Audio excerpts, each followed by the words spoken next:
Morning guys, it's Saturday morning, 12th of January 2019, so Happy New Year to all of you out there. I'm out for the first time in a long time, and you're finding me now at Todber Manor in Dorset. I'm on the Big Hayes lake on the complex, and I've got me a swim that I'm quite happy with. It's one of the swims with a bit of open water in front of it and on the end of an island. I'll show you the swim in a minute. But like I say, it's January, so it's really classed as winter fishing, but it is actually quite mild compared to how it has been. So fingers crossed we may see some action. I've spoken to a few of the guys on the bank. They say it's very quiet. There's a couple of guys on the opposite bank, right in the middle of the open water. They're from Team Calder apparently, and they've been tearing the place apart. So they seem to be catching all the fish, but everyone else is a bit quiet. There's been the odd fish out here and there, but not many. So we can try. So hopefully I'll show you some of the rigs I'm going to be using. I've got some new items of tackle which I'll share with you hopefully. And yeah, we'll let me get set up, and I'll catch you in a bit, guys.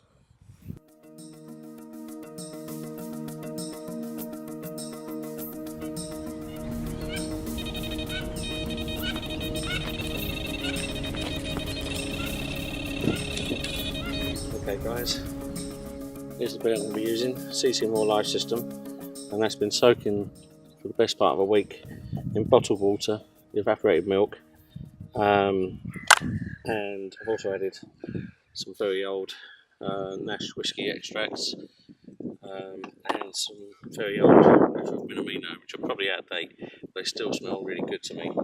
Fine mixture of it smells like Bailey's almost, really nice. So I'm just going to add some of this milk and nut crush mix from CC More, just to dry it out a bit, give it a bit of extra flavour. So let's just do that now. And then try a little bit to start with. Give it a shake.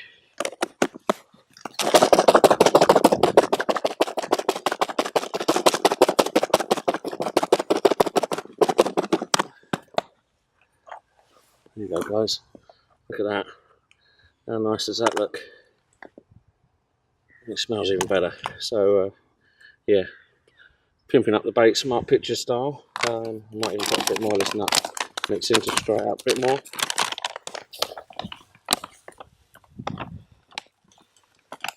So it's doing two things, it's drying the baits out, so you can put them in bags or stringers, and also adding extra attraction. So it's a win-win situation.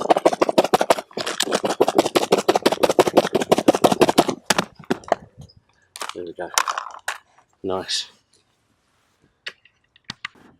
Okay guys, I'm going to run you through the rigs I'm using. I'm using this on all three rods today. It's essentially a Smart Pictures bottom bait rig, which is actually in this month's Carpology if you want to check it out. But it's a short curve hook, and that's got a small bit of silicone tube to trap the hair. Then we come down to a bit of shrink tube, which just goes over onto the knot, and it just follows the shape of the eye. So it's not an aggressive curve on there, it just follows the shape from the eye of the hook. So it's not bent in and super aggressive, but it does the job. A little bit of a uncoated braid, so it's stripped just there, and then the rest is coated, and it's a doubled up section at the end, which we use to loop onto the swivel. And I've just got a couple of bits of putty just down the line, just to keep the line flush to the lake bed. And on that I'll be sticking one of these, I think I might start calling these Ferrero Rochers. They're super nutty, creamy. Yeah, they just they look and smell like Ferrero Rocher. I've not tasted one, I'm not going to, but yeah, they look the business, they smell the business, and like I say, they've been soaking the evaporated milk and the Minamino and the whiskey ease up and a bit of bottled water for nearly a week. and I'll just put that nut mix on to coat it up and to dry it off for using in bags or whatever. And it also just gives it an added bit of attractiveness, I think. So yeah, superb attraction in there, hopefully. I think so. Let's hope the fish do. So I'm going to put one of those on there, wrap up the sticks and get it out there. So here's the completed rig. So main line, which is the, I think it's 18-pound Exocet, Fox Exocet line, to a lead clip, 3.5 ounce lead, quite heavy. There's the doubled over section, which acts as an anti-tangle boom, and it just doubles over loop to loop style onto the swivel itself and down to the hook and the bait. The Ferrero Rocher, as it is. But anyway, I'm going to get that out now. I'm going to put a little bag, 2 or 3 baits on, and flick that out and see if it does the business. Morning guys. Okay guys, so as you can see I'm all set up. The house is up, all nice and comfy. Got the wind coming from behind the bivvy, so it's quite nice. It's means I'm sheltered from the wind. Very lucky to get the swim arm in. I think it's one of the ones I fancied on the way down. I know you shouldn't do it, but I know this lake tends to be the open water, tends to be the hot spots, and I'm in one of the 6 swims that has access to the open water. I've got an island just in front to my left, almost straight up, but just to my left. So I've got one rod, left hand rod is rod length off the island, nice little gravelly patch. Middle rod is straight out, and right hand rod is going more towards the open water. I don't want to go too far because obviously I don't want to interfere with the guy to my right, but I'm not putting any free bait out, only using mesh bags, either with boilies or maggots in. I've got the baits, all 3 rods on live system. They're all, one of them is tops at the moment. Middle rod has got a topper of maggots, and I'll show you how I'll do that later. But yeah, I've had a couple of twitches on left hand rod and middle rod, but I'm 95% certain they were bird life. Just a case of sitting and waiting. There's a couple of guys from Calder opposite me more in the open water. They've had a few fish since I've been down, and apparently they've been smashing the place. Not many others have been catching, but whether that's because the fish are just sitting in front of where the Calder guys are, or whether they're doing something that everyone else could be doing and they're getting it right, I don't know. But I do know that I've seen it before where that swim, when the fish are in front of it, they can hold up there, and yeah, you can get some big hits there. Unfortunately it's always someone else in there when it happens, but yeah, that's where we are at the moment. I'll give you a quick spin round so you can see the lake. Hope there's not too much wind noise. But so you can see the island over there where the birds are, the seagulls, and I've got one, I don't know if you can see the seagull, but pretty much where that seagull's sitting at the moment, just out there. One straight out, just to the left of that bivvy out there, and one going over in that direction. I don't want to go too far right because I don't want to sort of interfere with the guy down to my right, even though the swims are quite far apart. But yeah, I've got one going to the right. Nothing as yet, time will tell, but I'm feeling quite confident.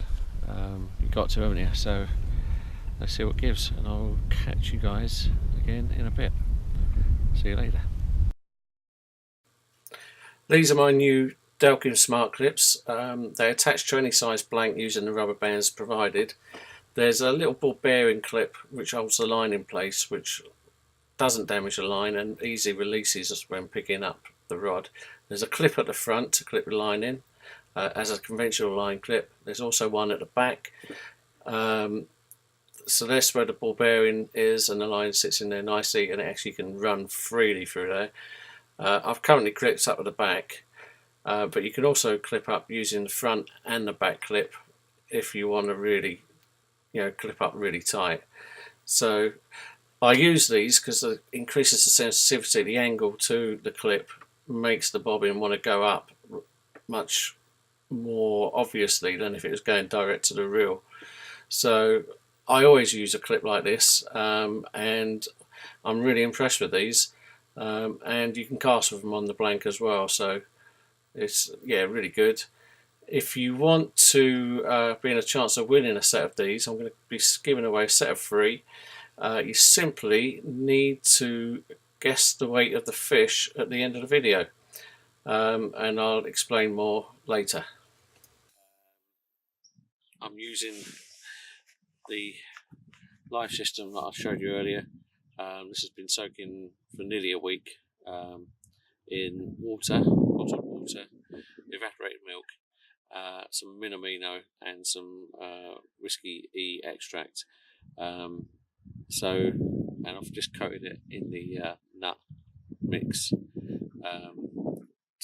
mainly to dry it so I can put it in PVA bags. But that's given it this lovely appearance, and like I said, almost like Ferrero Rochers. She smell really nice as well, very nutty. But because they have been soaking for all that time, at the moment, because I'm got the rods out for the day, I've used the baits straight out of that tub. But for tonight, when I put them out for the evening or for the night, I'm going to coat them with a bit of stocking to make sure that any bird life or any nuisance fish don't break these down and leave me fishing without a bait on the hook in the night. So I'll show you what I do to do that.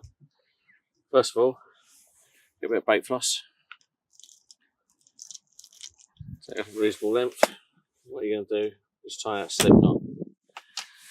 To tie the slip knot, basically make one loop and make a smaller loop, like so, and then pass one tag twice through both loops. So it's gone through once, gone through twice. So you end up with something like that, and then you just tighten up the bottom, the smaller loop, like so. And when you pull the ends of those tags, that will tighten up into a knot. So that's ready to go. Then what we do, take a bit of stocking. These are worn out, I don't wear these ones anymore, so let's put that on there. And basically put the ball in, stocking material. So bait's just inside the stocking. Give it a twist just to make it nice and tight.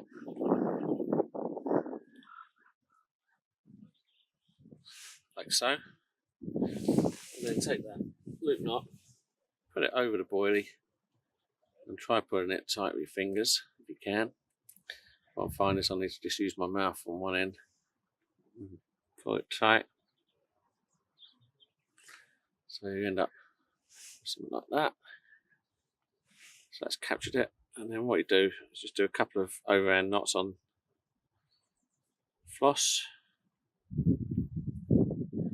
1, 2, and then simply trim the floss and the stocking off. Trim the floss off, you're going to blob that in a sec, so leave a few mil in the stocking. Pretty close to that section, to the knot. Close as you dare without cutting the floss, and then simply get your lighter, blob the ends of the floss, same as you would with an air rig, when you're tying a bait on rather, like so, and then just gently heat the stocking where you've cut it, just to help blob that a little bit so that doesn't come undone, like so. So there you've got a stockinged bait, and all I'll do is I'll air rig that on as normal once it comes to casting it out. Doesn't make any difference to the smell, and yeah, so that's how I'm going to be putting the bait out for tonight. so they're protected in the stocking. There's a lot of coots and things I've had to pick up from the coot a few minutes ago.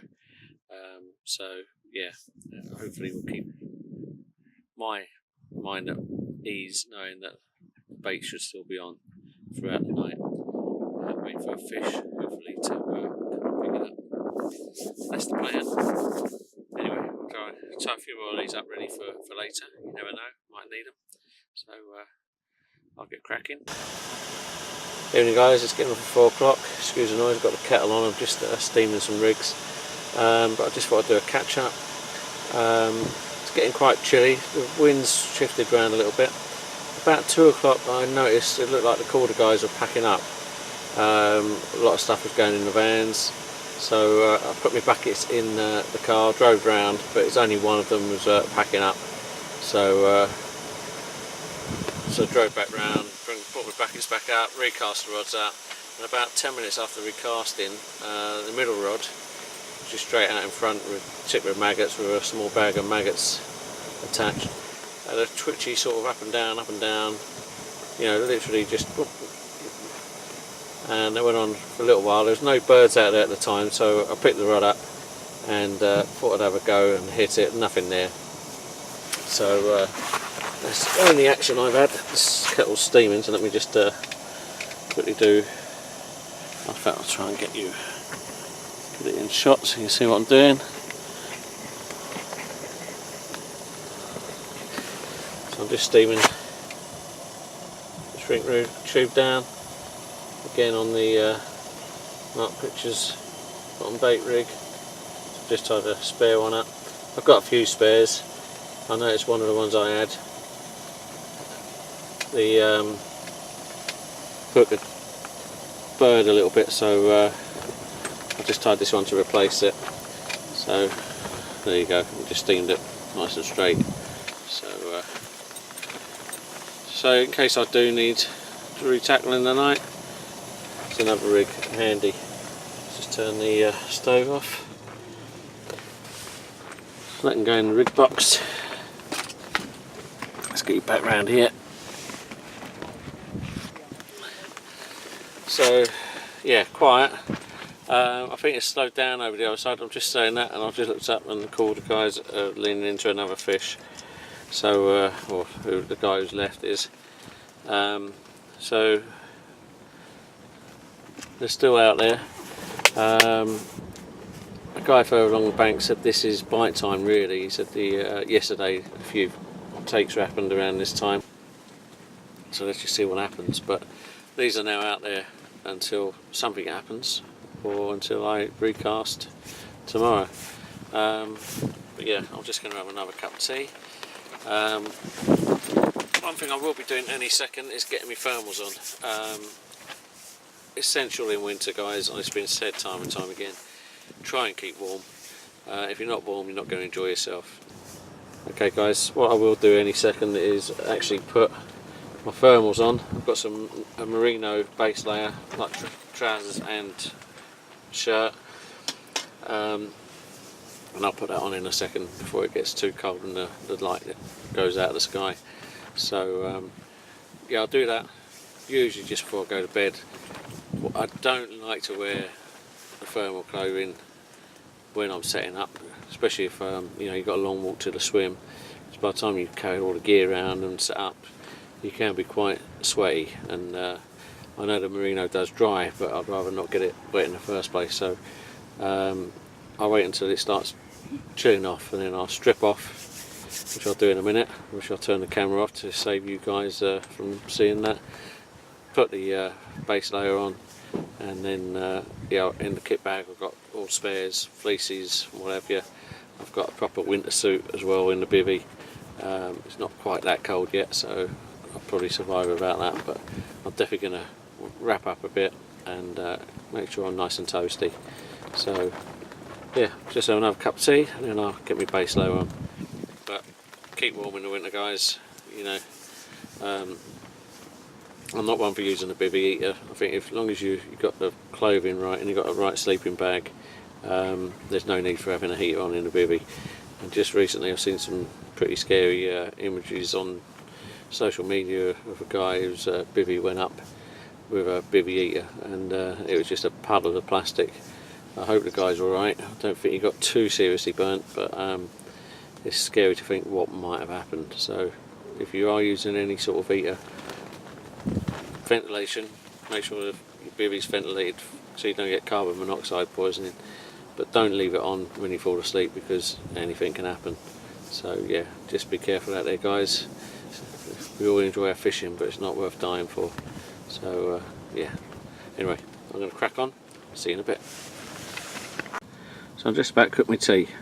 So I've got these spicy chicken enchiladas. So they're meant to be cooked in the oven. What I've done, followed the guidelines on the wrapper. Just pricked the lid as you would if you were doing it in the oven. But I'm going to try the trick of adding a bit of water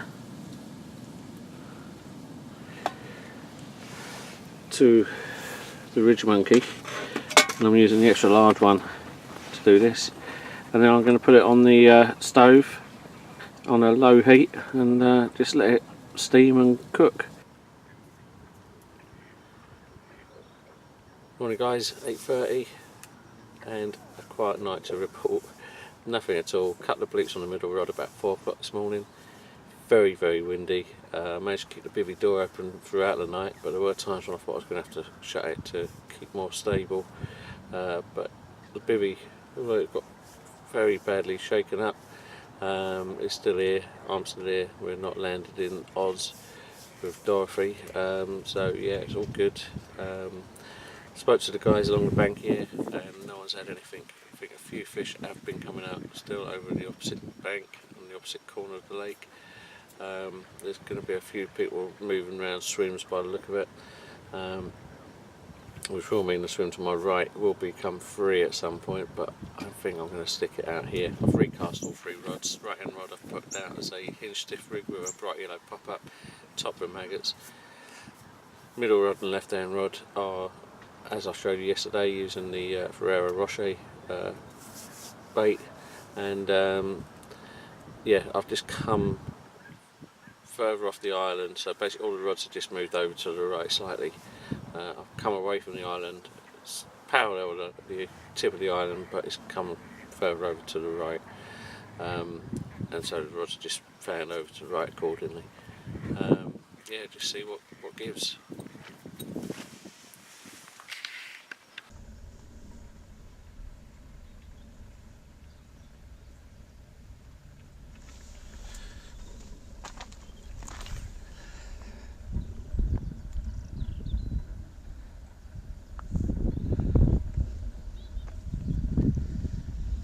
Okay guys, so it's approaching 11 o'clock and still nothing. I've had a couple of tiny bleeps, but that's about it. I'm slowly going to start packing down. In fact, I've already started to slowly pack down and call it a day. The sun's trying to get out, which makes it quite a nice day. Still a bit breezy, but yeah, I think that is going to be it for me for this session. If something does happen, obviously, while I'm packing down, and miraculously one of the rods does produce, obviously I'll let you know. But until then, see you next time. Okay guys, just as it looked like I was going to have a blank left hand rod, about a rod length and a half off the island, off it went, and this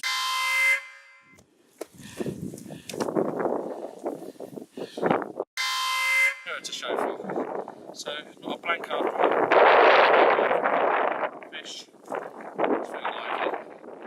So I'm going to get back. See you next time.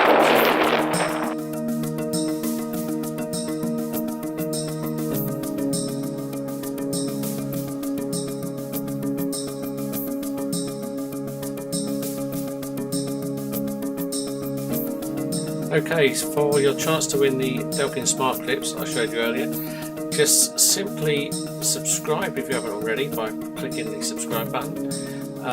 Click like, and in the comments section, if you can put your guess for the weight of the fish that's in this video in pounds and ounces, The nearest to the actual weight will win the clips. In the event of a tie, I'll put the names in a hat and do a draw, and I'll announce the winner in 2 weeks' time. Good luck everyone, and I'll see you next time.